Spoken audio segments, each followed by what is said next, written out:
దేవునికి పరిచర్య చేశాడు. ఇస్సాకును దేవుడు బ్రతికించినందుకు జీవితమంతా ఇస్సాకు మరి ఫిలిస్తీన్లు ఓడిస్తూ ప్రార్థనాపరుడుగా ఉన్నాడు. సమరయ స్త్రీకి పరిచర్య చేసినందుకు ఊరంతటికి సువార్త చెప్పింది. మరి నీవేమి చేస్తున్నావు దేవునికి? ఏది నీ సాక్ష్యము, ఏది నీ త్యాగము, యేసు వార్తను చాటింపను ఎలా నిర్లక్ష్యము, లేచిరారమ్ము ఓ క్రైస్తవా. ప్రాణాలు బలి చేసిరి, ప్రభునెంతో సేవించిరి. ప్రాణాలు బలి చేసిరి. అందరూ చేతులు పైకి లేపి అందరూ చెప్పండి. సేవించిరి సింహాలకెర అయినను, సింహాలకెర అయినను, చింతేమి లేకుండిరి. ఏది నీ సాక్ష్యము, ఏది నీ త్యాగము, యేసు వార్తను చాటించను ఎలా నిర్లక్ష్యము, లేచిరారమ్ము ఓ క్రైస్తవా. సోదరుడా, సహోదరి, దేవుడు నీకు పరిచర్య చేసి నిన్ను రక్షించాడు. దేవుడు నీకు పరిచర్య చేసి నిన్ను అనేక మరణాపాయాల నుండి బ్రతికించాడు. దేవుడు తన సేవకుని ద్వారా నీకు పరిచర్య చేయించి నిన్ను రక్షణలోనికి నడిపించాడు. చీకటి శక్తులను పట్టి మరి ప్రమాదములో ఉన్నప్పుడు ప్రభు తన సేవకుని ద్వారా ప్రార్థన చేయించి నీకు విడుదలిచ్చి పరిచర్య చేశాడు. నువ్వేం చేస్తున్నావు దేవునికి? నువ్వేం పరిచర్య చేస్తున్నావు దేవునికి? మోషే దేవుని పరిచర్య చేశాడు. మొట్టమొదట దేవుడు మోషేకు పరిచర్య చేశాడు, తర్వాత మోషే దేవునికి పరిచర్య చేశాడు. మొదట ఇస్సాకుకు దేవుడు పరిచర్య చేశాడు, ఆ తర్వాత ఇస్సాకు దేవునికి పరిచర్య చేశాడు. అలాగే మొదట సమరయ స్త్రీకి దేవుడు పరిచర్య చేశాడు, ఆ తర్వాత సమరయ స్త్రీ దేవుని పరిచర్య చేసింది. మరి నీ సంగతి ఏంటి? నువ్వేం చేస్తున్నావు? నువ్వేం చేస్తున్నావు? నువ్వు దేవునికి ఏం చేస్తున్నావు అసలు?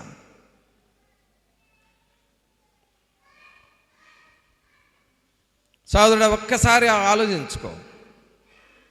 ఎన్నిసార్లు దేవుని పరిచర్య జరుగుతుంది అని చెప్పినా తప్పించుకు తిరుగుతున్నావో ఒక్కసారి ఆలోచన చెయ్యి. దేవుని పరిచర్య ఉంది అని నీకు తెలుసు, కానీ నాకు అనవసరం అని ఎన్నిసార్లు తప్పించుకొని తిరుగుతున్నావో ఒకసారి జ్ఞాపకం చేసుకో. నువ్వు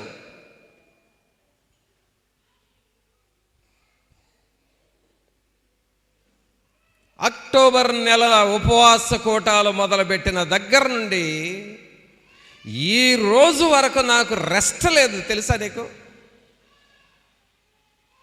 ఒక్క రాత్రైనా నాకు విశ్రాంతి లేదు, ఒక్క పగల కూడా నేను ప్రశాంతంగా లేనంతవరకే.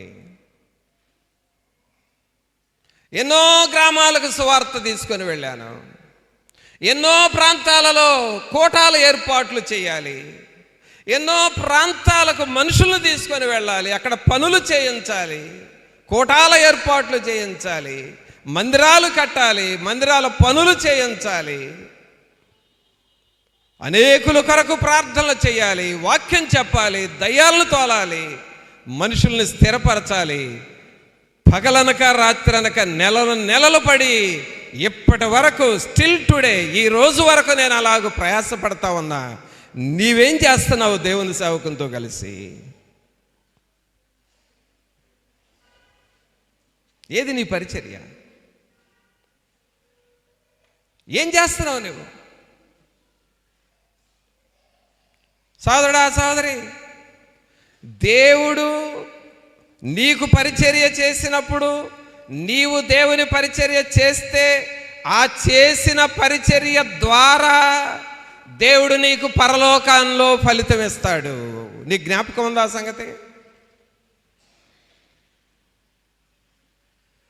ఒక్కరోజు నువ్వు దేవుని కోసం ప్రయాసపడితే నెల రోజులు మాయమైపోతావు, కనపడవు అసలు నువ్వు. ఇక అమ్మో కనపడితే దేవుని పని ఎక్కడ చేయాల్సి వస్తుందో అని.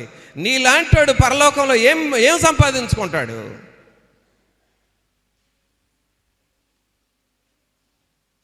అసలు పరలోకం ఉందన్న సంగతి నీకు తెలుసా? దేవుని ద్వారా మేలులు మాత్రం పొందుతూ ఉన్నావు, లాభం మాత్రం పొందుతూ ఉన్నావు, ఆశీర్వాదాలు మాత్రం పొందుతున్నావు. దేవునికి నువ్వేం ఉపయోగపడుతున్నావు? మారు మనసు పొందిన నీవు లెక్క చెప్పాలి దేవునికి, తెలుసా? దేవుని పనిని ఏమైనా చేస్తున్నావా? దేవునికి ఏమైనా ఉపయోగపడుతున్నావా? దేవుని సేవకుడికి అండగా తోడుగా ఉండి నేనేం చేయాలో చెప్పయా, నేను చేసేది చేస్తాను అని నిలబడుతున్నావా? నువ్వు దేవుని పరిచర్య చేయటం నేర్చుకుంటున్నావా? గమనించండి పిల్లరా, బైబిల్ గ్రంథంలో పెద్ద లిస్ట్ ఉంది. ఆ లిస్ట్ అంతా మీకు చెబితే వాళ్ళు ఏమైపోయారో తెలుసా? దేవుని పరిచర్య చేసిన వాళ్ళందరూ వర్ధిల్లారు, అందరూ వర్ధిల్లారు. అబ్రహాము దేవుని పరిచర్య చేసి గొప్పవాడుగా మారాడు. ఇస్సాకు దేవుని పనిని చేసి ఆశీర్వదించబడ్డాడు. మోషే దేవుని పరిచర్య చేశాడు. యెహోషువ దేవుని పరిచర్య చేశాడు. ఏలియాలు ఎలీషాలు దేవుని పరిచర్య చేశారు.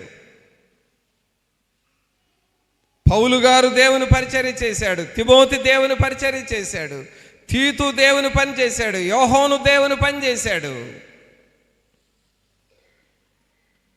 దేవుని పనిని చేసి వీళ్ళు బహుగా ఆశీర్వదించబడ్డారు. నీకు ఆ జ్ఞానం ఉంటే దేవుని పని ఎగరగొట్టవు, తెలుసా? నువ్వు ఎన్ని పనులు ఉన్నాయి దేవుని పనులు, ఎంత పరిచర్య ఉంది. ఉపవాస కోటాల్లో ఎన్ని పనులు, ఎన్ని గ్రామాల్లో సువార్తలు. అవి ఉపవాస కోటాలని పేరే కానీ ఉద్యమ కోటాల్లాగా ప్రతి స్థలంలో చేసావు. కొన్ని స్థలాల్లో ఎక్కడ పెట్టాలో తెలియదు.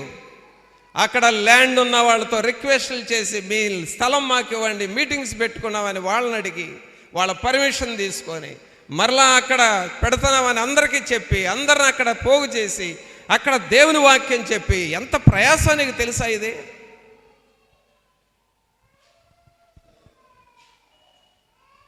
ఇవన్నీ నీకేం తెలీదు. ఇంట్లో కూర్చొని ఊర్లో కూర్చొని ఎక్కడంటా ఇవాళ కోటం అని అడగటం తెలుసు. ఎక్కడంటా ఇవాళ మీటింగు అని ఎవరినో దారిన పోయే దానని అడగటం, ఫలానా చోట, సరేలే. ఇది పరిచర్య చేసే వాళ్ళ లక్షణమేనా? ప్రియరా గమనించండి, దేవుడు నీకు ప్రతిఫలాన్ని ఇచ్చేది దేనిని బట్టి అంటే నీవు దేవునికి చేసే పరిచర్య మీద ఆధారపడి ఉంటుంది. దేవుని వాక్యం ఉంది, ఎవడైనా ఉగ్గినుడు చన్నీళ్ళు మీకు ఇస్తే దాని ప్రతిఫలం పోగొట్టుకోడు అని మీకు వాళ్ళకి చెప్పండి అన్నాడు. దేవుని పరిచర్య చేసేవారికి దేవుడు పరలోకములో ఎంతో ఆశీర్వాదాన్ని ఇస్తాడు. స్త్రీలైన వారు, పురుషులైన వారు, యవనస్తులైన వారు తెలుసుకోవాల్సింది ఇది. సాతాను యొక్క బాడుగు పనులు చేయటం కాదు నువ్వు నేర్చుకోవాల్సింది, దేవుని పని చేయటం నేర్చుకో. ఈ క్రిస్మస్ దినాలు, సెమీ క్రిస్మస్లో ఎన్ని స్థలాలలో నిద్రాహారాలు లేకుండా ప్రయాసపడుతున్నామండి. తెల్లవారుజామున 2-3 గంటల వరకు ప్రయాసపడుతున్నాం.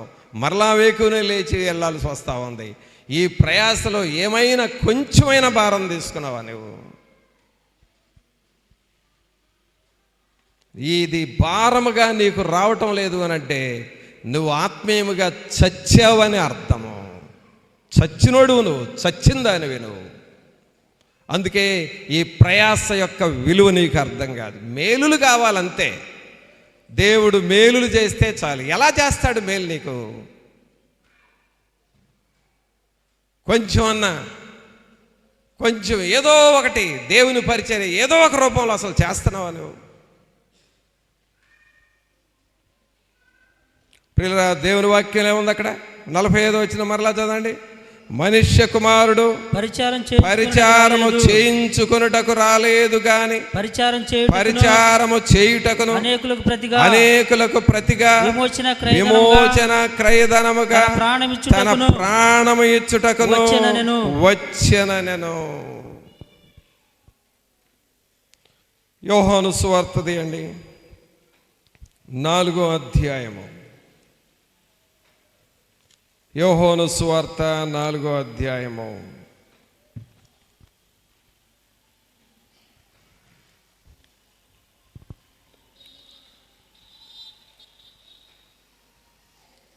యోహాను సువార్త 4వ అధ్యాయము 25, 26 వచనాలు చదవండి. ఆ స్త్రీ ఆయనతో చదువు. క్రీస్తనబడిన మెస్సియా వచ్చునని నేను ఎరుగుదును. ఆయన వచ్చినప్పుడు సమస్తము తెలియజేయునని చెప్పగా యేసు నీతో మాట్లాడుచున్న నేనే ఆయననని ఆమెతో చెప్పాను. ఈమె ప్రభువుతో చెప్పిన మాట ఏమిటంటే, ఆయన వచ్చినప్పుడు మాకు సమస్తమును తెలియజేయును. అనగా ప్రభువు మనకు చేసేది ఏమిటంటే సమస్తము తెలియచేస్తాడు, సమస్తాన్ని బోధిస్తాడు. అనగా దేవుని పని ఎలా చేయాలో, నీ ఆత్మను ఎలాగో సిద్ధపరచుకోవాలో సమస్తాన్ని ఆయన నీకు తెలియచేస్తాడు. సోదరుడా, సహోదరి, దేవుని సంఘములో దేవునికి ఉపయోగపడే ఒక పరిచారకుడిగా ఉండటము అది గొప్ప ఆశీర్వాదం. అది నీకు మేలు, నీ కుటుంబానికి మేలు. దేవుని సంఘంలో పిల్లరా, భార్య భర్త ఇద్దరు దేవుని పనిని చేయాలి. ఇద్దరు దేవుని పనిని చేయాలి. అది గొప్ప మేలు, అది గొప్ప ఆశీర్వాదం, అది పరిచర్య. ప్రభు మనకు పరిచర్య చేస్తున్నాడు, మనం ప్రభు పరిచర్య చేస్తున్నప్పుడు ప్రభువు మనము కలిసి ఉంటాము. నా అవసరత ప్రభువు తీర్చినప్పుడు దేవుని పని నేనేం చేయాలి? నేను దేవుని పనిని చేయాలి.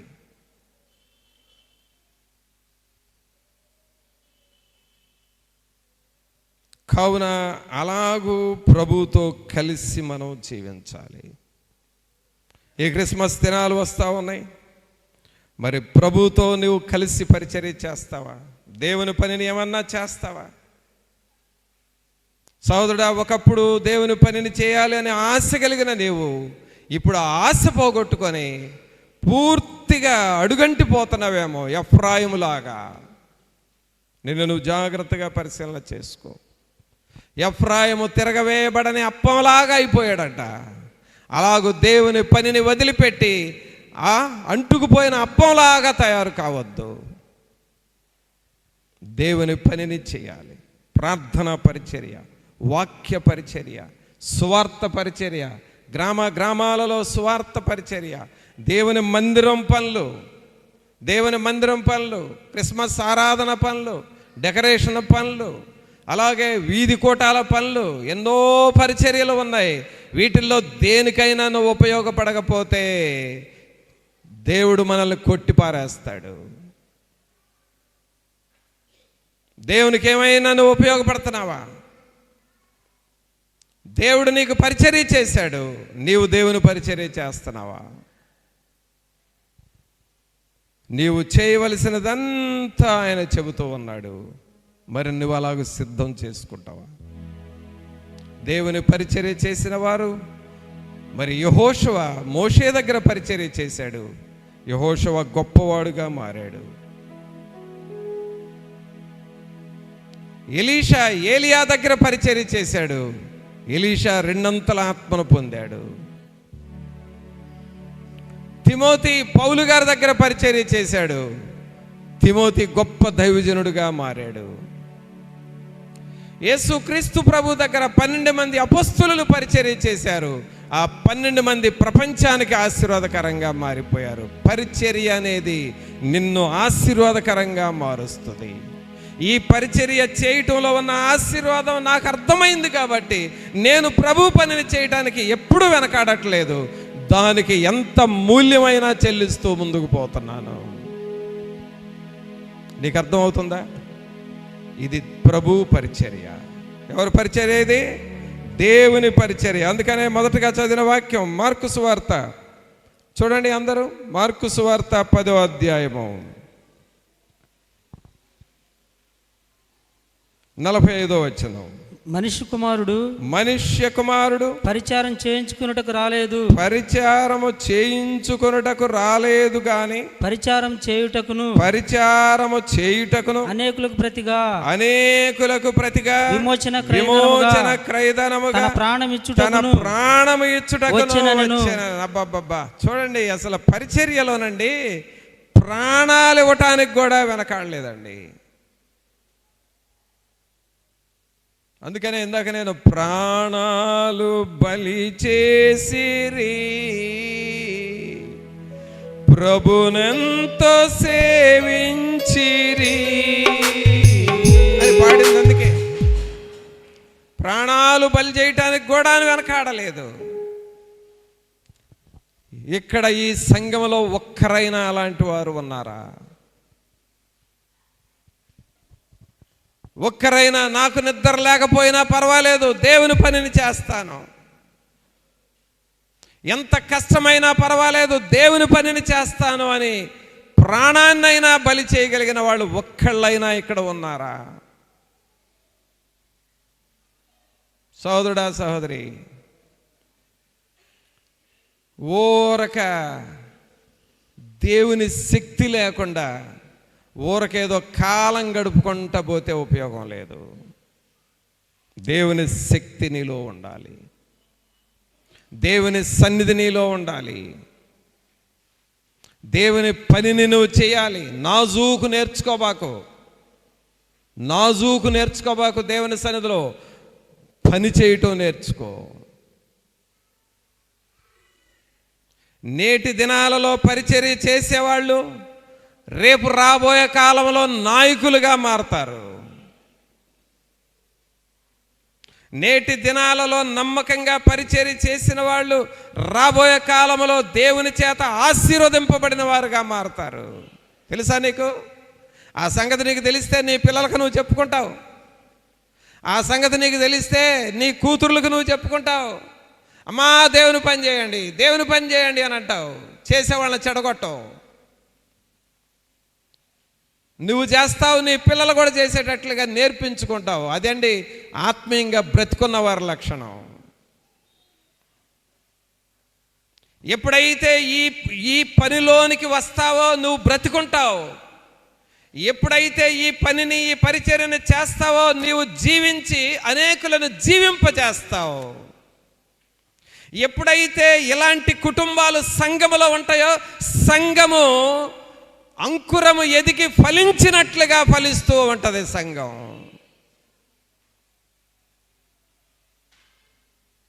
సాతానుడు ఎక్కడ దెబ్బ కొడుతున్నాడంటే దేవుని పని చేయకుండా నిన్ను మొదట్లోనే ఆపేస్తున్నాడు.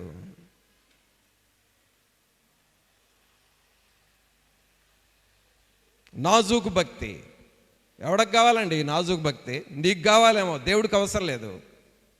ఈ నాజుకు భక్తి ఇక్కడ సేవకుడిగా ఉన్న నాకు కూడా అవసరం లేదు. నువ్వు ఒళ్ళొంచి మోకాళ్ళొంచి హృదయమంతటితో ప్రభు పని చేయాలి. అది నేను నేర్చుకున్నా, అది నేను చేస్తూ ఉన్నా. ఈ నీ నాజుకు స్టైలు, నీ నాజుకు భక్తులు ఇక్కడ ఎవరికి అవసరం లేదు అసలు.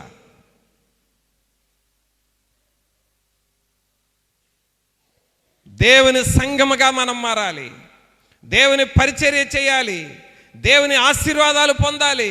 నీవు ఒక స్థలానికి వెళితే నీ ద్వారా ఇతరులకు ఆశీర్వాదం వెళ్ళాలి. అది ఎప్పుడు జరుగుతుందంటే దేవుని పనిలో మనం నమ్మకంగా ఉండాలి.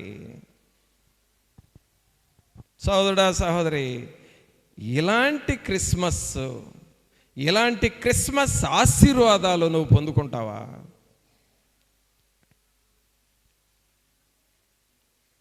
వీటిని నువ్వు సంపాదించుకుంటావా? అందుకనే దేవుని వాక్యంలో పరిచర్య అంటే దానికి అర్థము పై వచనంలో ఉందండి. బాగా చూడండి. అసలు పరిచర్య అంటే అర్థం ఏంటంటే 45వ వచనం మరలా చదవయ్యా. మనుష్య కుమారుడు పరిచారం చేయించుకొనుటకు రాలేదు కానీ పరిచారం చేయుటకును అనేకులకు ప్రతిగా విమోచన క్రయధనముగా తన ప్రాణము ఇచ్చుటకు వచ్చెనను. అంటే దేవుడు వచ్చిన ఉద్దేశము, క్రిస్మస్ పండుగ యొక్క ఉద్దేశం ఏంటంటే పరిచర్య చేయటానికి, ప్రాణాన్ని ఇవ్వటానికి వచ్చాడు. పరిచర్య ఎందుకు చెయ్యాలి? ఇది ఇప్పుడు నా ప్రశ్న. ఆ ఊరు వెళ్ళి సువార్త చెబితే ఏంటంట మనకు ఉపయోగం? సేవకుడి కంటే ముందుగా వెళ్ళి ఆ స్థలాన్ని శుభ్రం చేసి, ఏర్పాటు చేసి, స్టేజీ కట్టి, మైకులు పెట్టి అందరిని, గ్రామస్తులందరినీ పిలిచి, రెండమ్మా ఈరోజు దేవుని సేవకులు వస్తారు, వాక్య విందురుగా రండి అని పరిచర్య చేస్తే ఏంటి మనకు ఉపయోగం? దేవుని సేవకుడు వెళ్ళి సువార్త చెప్పడానికి వెళితే సంఘంలో పడి, ప్రభువా నీ సేవకుడు ఫలానా గ్రామం వెళ్ళాడు, ఫలానా చోట ఆరాధన చేయడానికి వెళ్ళాడు, నీ దాసుని బలపరిచి వాడుకోనండి, శక్తితో నింపండి అని మందిరంలో పడి మోకాళ్ళ మీద ప్రార్థనా పరిచర్య చేస్తే ఏంటంట నీకు ఉపయోగం? దేవుని సేవకుడు అయ్యా ఇక్కడికి వెళదాం రండి అని పిలిచినప్పుడు నీ పనులైనా సరే ఆపేసుకొని అన్నా అయ్యా మేము వస్తానయ్యా అని చెప్పి పరిగెత్తుకుంటూ వస్తే ఏంటి నీకు ప్రయోజనం?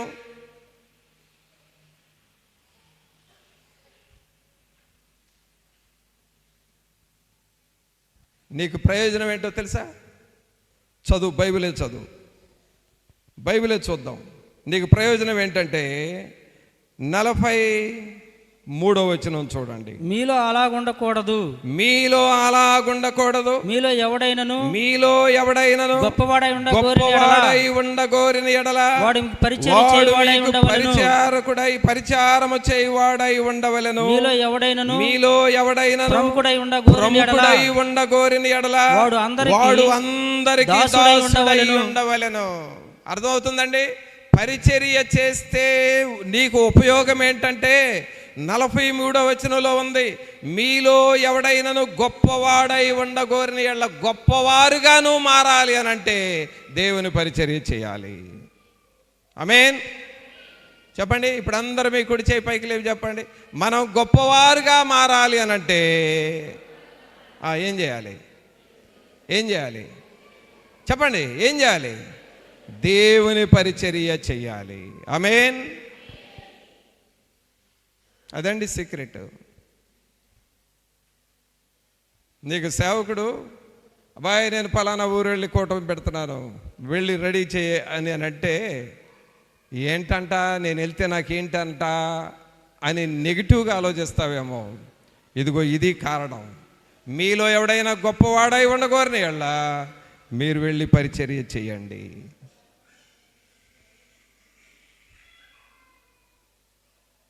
మీరు వెళ్ళి పరిచర్య చేయండి. తర్వాత ఏమంటున్నాడు 44లో, మీలో ఎవడైనను ప్రముఖుడై ఉండగోరిన ఎడల వాడు అందరికి దాసుడై ఉండవలెను. గొప్పవారం కావాలనే కోరికుంటది, కానీ పరిచర్య చేయవు. ప్రముఖులముగా ఉండాలనే కోరికుంటది, కానీ అందరికి దాసుడుగా ఉండటానికి ఇష్టపడవు. అసలు సూత్రం ఏంటి? ప్రముఖుడు అంటే అందరికీ దాసుడుగా ఉండాలి.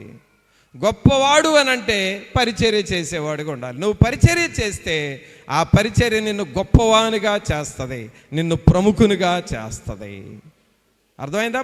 పరిచర్య చేస్తే ఉపయోగం ఏంటో సోదరుడా, అర్థమైందా? ఏమన్నా కాస్త బుర్రకెక్కిందా నీకు?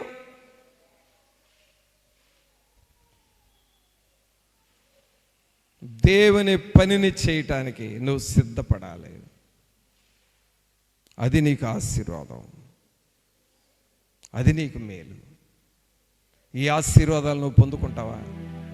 ఈ ఆశీర్వాదాలు నీ కుటుంబంలోకి తీసుకువెళ్తావా? నీ పిల్లలకు నేర్పించుకుంటావా? ఈ ఆశీర్వాదంలో సంఘంలో అందరం నేర్చుకొని సంఘ అభివృద్ధి కొరకు సహాయపడతావా?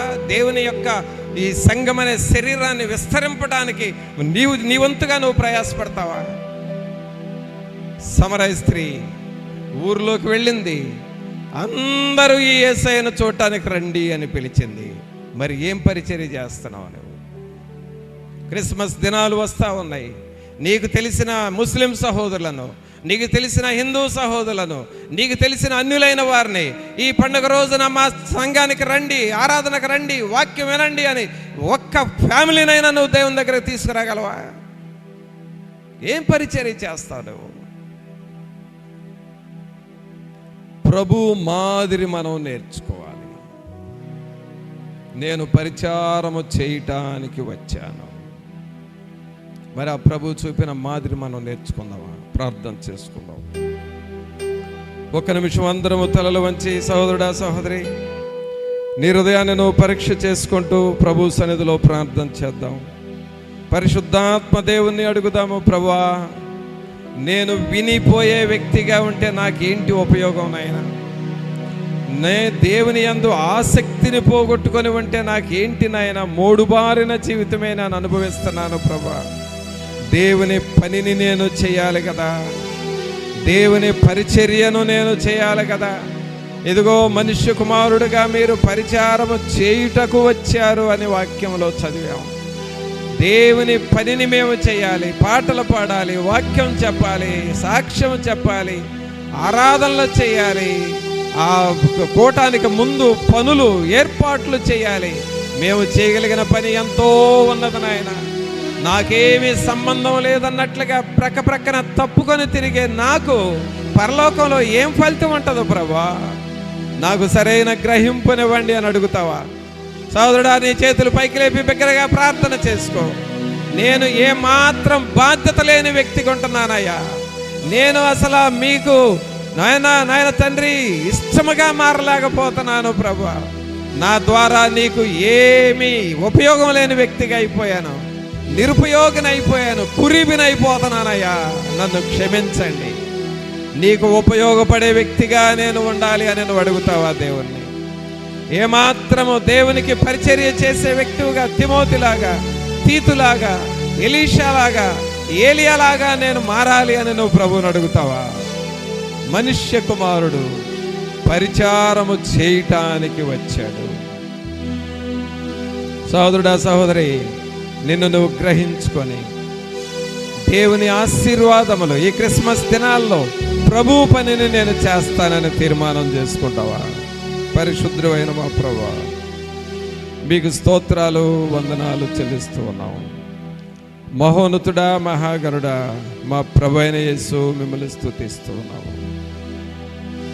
మీరు ఈ లోకములోనికి వచ్చిన ఉద్దేశము ఒక పరిచారకుడుగా మా మధ్యకు వచ్చారు ప్రభువా. ఒక పరిచారకుడుగా మా మధ్యకు వచ్చారు. మీరు మాకు చేసిన పరిచర్యకు బదులుగా కృతజ్ఞతతో, ఇందాక మేము పాట విన్న రీతిగా కృతజ్ఞతతో మేము మరలా తిరిగి మీకు పరిచర్య చేయాలి ప్రభువా. అలాంటి గ్రహింపు మాకు మీరు దయచేయండి. ప్రతి ఒక్కరికి గ్రహింపును దయచేయండి నాయన. దేవుని పరిచర్యలో ముందుకు సాగువారిగా మమ్మలను చేయండి. వాక్యం మా హృదయంలో నిలిచి ఫలించాలి. పరిచర్య మమ్ములను ఫలించేవారిగా చేస్తుంది. పరిచర్య మమ్ములను ప్రముఖులుగా చేస్తుంది. పరిచర్య మమ్ములను పరలోకానికి అర్హులుగా చేస్తుందయ్యా. ఆ గ్రహింపుతో మేము ఉండువారిగా చేయండి. మీ సన్నిధి, మీ సమాధానం మాలో ఉంచి నడిపించమని, మేమెల్లప్పుడూ మీ ఎడల కృతజ్ఞత మనస్సు కలిగి జీవించువారిగా చేయమని నజరేయుడైన యేసు నామమున అడిగి వేడుకొనుచున్నాము తండ్రి. ఆమేన్.